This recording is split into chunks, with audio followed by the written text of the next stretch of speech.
Bismillahirrahmanirrahim. Assalamualaikum warahmatullahi wabarakatuh dan salam sejahtera pada semua. Okey, pagi ini saya teruskan lagi diskusi cara-cara bimbingan analisis data statistik. So pada hari ini saya akan cuba bincang dan tunjuk cara bagaimana kita nak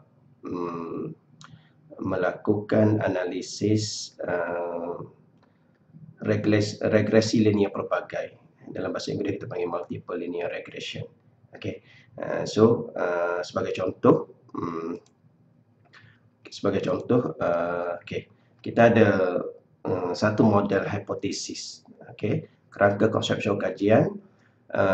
Kajian ini ingin mencari faktor-faktor yang akan menentukan kebahagiaan pelajar-pelajar universiti.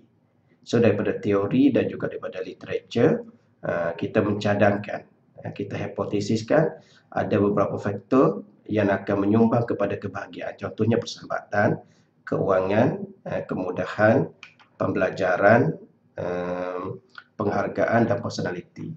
So ini adalah faktor-faktor yang kita cadangkan akan menjadi faktor penentu kepada kebahagiaan pelajar universiti. Okey, tapi kita kena uji, kita kena test guna statistik, iaitu dalam kes ini statistik ialah statistik regresi untuk menentukan faktor manakah yang signifikan menyumbang kepada kebahagiaan dan berapa peratuskah faktor-faktor ini menentukan kebahagiaan. Okey, so kita analyse. Kalau dalam ni kita ada data, kita dah ada data ni, data yang pelajar-pelajar saya kumpul. So ini data yang sudah di-compute. So kita tengok kalau kat ujung ni, okey, ada data yang sudah di-compute, iaitu persahabatan, keuangan, kemudahan, pembelajaran, penghargaan, personality dan kebahagiaan. Okey. Bila dah ada data ni, kita pergi analyze. Untuk buat multiple regression, kita pergi analyze. Kita ambil regression, ambil linear regression. Okey, kita tekan situ. Kemudian daripada sini, kita reset balik. Daripada sini, kita ambil faktor yang pertama, pemboleh ubah kebahagiaan. Dalam model tadi, pemboleh ubah kebahagiaan ini adalah dependent variable. So kita masuk ke dependent variable. Kemudian pemboleh ubah persahabatan sehingga pemboleh ubah personality ini adalah independent variable, faktor yang akan menentukan kebahagiaan. Okey. So kat sini kita ambil yang asas saja, statistik, model fit ataupun kita boleh juga R-square change. Okey, tak ada masalah. Kita ambil yang asas. Yang ini yang detail, kemudian kita akan masuk siri yang lebih tinggi. Begitu juga plot dan sebagainya ni nanti kita akan masuk kepada yang lebih tinggi. Okey, kemudian untuk method kita ambil stepwise. Okey. Enter, kalau guna method enter, output akan paparkan ke semua pemboleh ubah independent variable. Kalau kita ambil stepwise, langkah demi langkah, okey, output akan memaparkan pemboleh ubah bebas ataupun independent variable yang signifikan menyumbang kepada pemboleh ubah bersandar saja. Okey, itu bezanya. Okay, dalam kes ni kita ambil stepwise. Okey, so kita terus tekan okey. So daripada ni kita dapat resultnya. Okey. Okey, yang pertama kita tengok apakah pemboleh ubah bebas, okey. Pemboleh ubah bebas yang kita tengok dalam model tadi.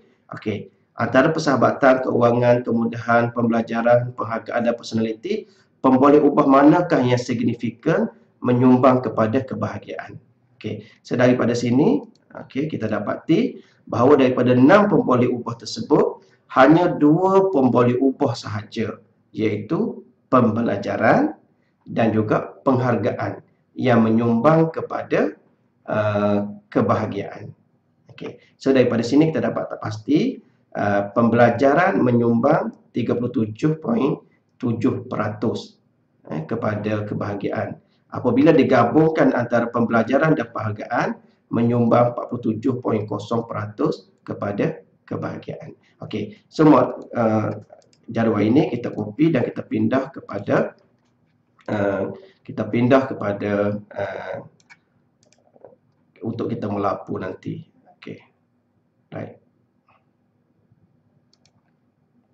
Okey. Ini jadual yang kita akan guna nanti. Ini kita perlu centralize kan. Okey. So nanti kita boleh edit sendirilah nanti. Okey. So daripada sini kita dapati model pertama pembelajaran sebagai peramal dan model kedua pembelajaran dan penghargaan.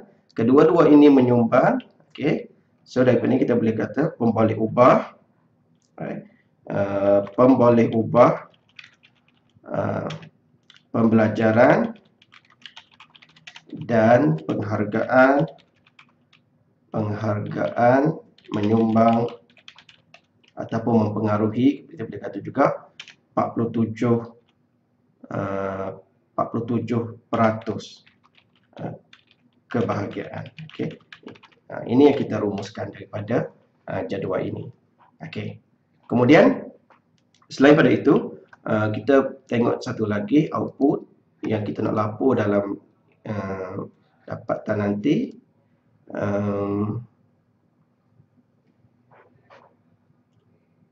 Okey, ini model.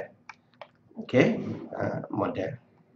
So, ini adalah satu model, final model yang kita dapat.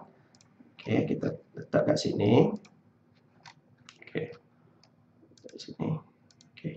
Ini salah satu model. So, daripada ini kita dapati kita boleh buat persamaan regresi. Okey, kita boleh buat persamaan regresi. So, persamaan regresi ini kita kata kebahagiaan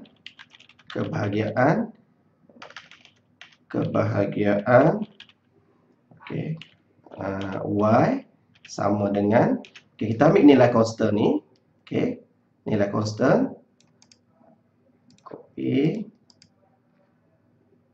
okey, okey, nilai constant 0.833 tambah, okey, tambah, ini yang kedua, okey, constant 2.75, constant 2.75, ini model akhir, okey, 2.75 tambah pembelajaran, okey, pembelajaran,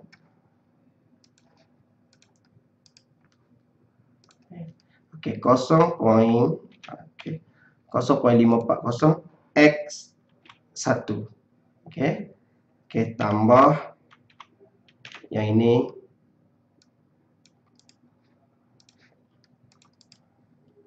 okey, kita letak kosong sebab penulisan kita lebih mudah difahami jika kita letak kosong. Okey, X2, okey, X1 dan X2. Okey, ini kalau kita nak cantik, kita buat macam tu. X2 pun sama.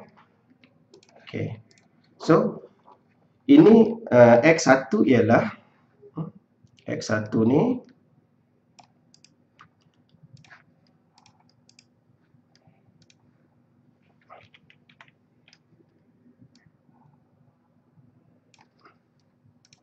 okey, X1 ini adalah pemboleh ubah pembelajaran, manakala X2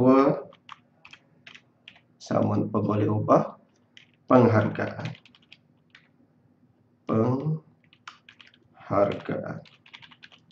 Okey.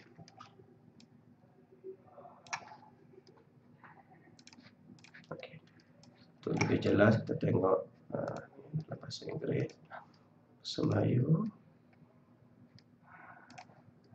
Okey. So ini keputusannya. Okey. Yang pertama kita dapati bahawa daripada 1, 2, 3, 4, 5, 6 pemboleh ubah bebas yang dicadangkan, apabila kita uji menggunakan multiple regression, kita dapati hanya 2 pemboleh ubah saja yang menyumbang secara signifikan kepada kebahagiaan, iaitu pembelajaran dan penghargaan. So kedua-dua pemboleh ubah ini menyumbang sebanyak 47.0% kebahagiaan. Okey, itu yang pertama. Yang kedua, kita buat persamaan persamaan regresi ataupun model ramalan kebahagiaan pelajar universiti sama dengan saya besarkan.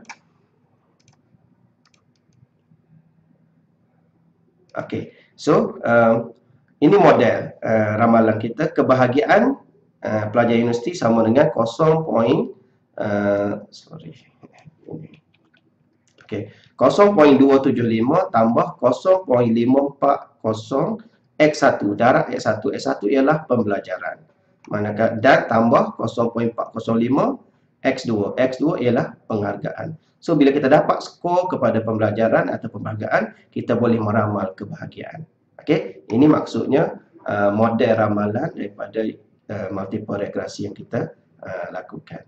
So ini cara untuk kita buat dan juga cara untuk kita melaporkan regresi linear pelbagai. So saya rasa setakat itu saja bimbingan pada hari ini. Sedikit sebanyak saya harap boleh membantu dan kita boleh berdiskusi bersama. Terima kasih.